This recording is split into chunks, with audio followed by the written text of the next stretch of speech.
പൊന്മാൻ എന്ന് പറയുന്നത് എനിക്ക് തോന്നുന്നു ബേസിൽ ഒരുപാട് നല്ല സിനിമകൾ ചെയ്തിട്ടുണ്ട്. പിന്നെ പൊന്മാന്റെ ആ ചെറുകഥ ഞാൻ പണ്ട് വായിച്ചിട്ടുണ്ട്.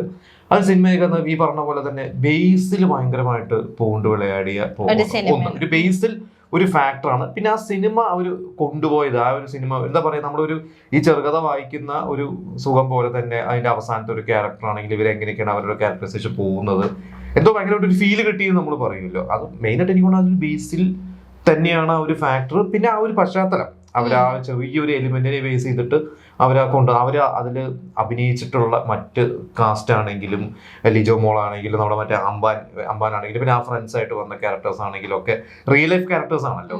അതിനെ എങ്ങനെ ഇംപ്ലിമെന്റ് ചെയ്തു എന്ന് പറയുന്നത് അത് അങ്ങനെ. അതുകൊണ്ടാണ് എനിക്ക് ആ ഒരു സിനിമ ഭയങ്കരമായിട്ട് ഇഷ്ടപ്പെട്ടത്. എനിക്കും പൊന്മാൻ ഇഷ്ടമായി, പക്ഷെ ഞാൻ മെൻഷൻ ചെയ്തിട്ടില്ല.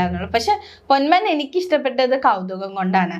ഞാൻ ഫസ്റ്റ് ടൈം ആ മൂവി കണ്ടപ്പോഴാണ് ഇങ്ങനെ ഒരു എന്താ പറയാ ഇൻസിഡൻസ് നടന്നുകൊണ്ടല്ല, ഇങ്ങനെ ഇപ്പോഴും സ്റ്റിൽ ഇങ്ങനെ ഒരു സംഭവം ആ പ്ലേസിൽ കൊല്ലം എന്ന് പറയുന്ന സ്ഥലത്ത് ഇങ്ങനെ ഉണ്ട് എന്നുള്ളൊരു ആ റിയലൈസേഷൻ എനിക്ക് പൊന്മാൻ കണ്ടപ്പോഴാണ് മനസ്സിലായത്. ഈ ബുക്ക് എടുത്തിട്ട് ആരൊക്കെ പൈസ തന്നു, അത് വെച്ചിട്ട് സ്വർണം മേടിക്കുന്നു, അതെനിക്ക് എനിക്ക് പരിചയമില്ലാത്തൊരു സംഭവമായിരുന്നു.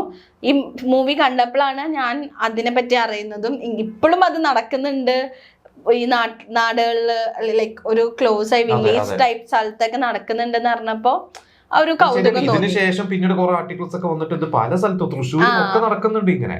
അപ്പൊ അങ്ങനെ ഒരു ഇത് യങ്സ്റ്റേഴ്സിന് ഇപ്പൊ പരിചയമുള്ളവർക്ക് അറിയായിരിക്കും, അല്ലെങ്കിൽ ഈ പറയുന്ന ഈ കൊല്ലം പോലെയുള്ള അവിടെ ഉള്ളവർക്കും അറിയായിരിക്കും. പക്ഷെ അല്ലാത്ത യങ്സ്റ്റേഴ്സിന് ഒരു പുതിയൊരു ക്യൂരിയോസ് അല്ലെങ്കിൽ ഒരു കൗതുകം, ഒരു പുതിയൊരു അറിവും കൂടി ഈ മൂവിക്ക് കിട്ടിയോണ്ടാണ് എനിക്കത് ഇഷ്ടപ്പെട്ടത്.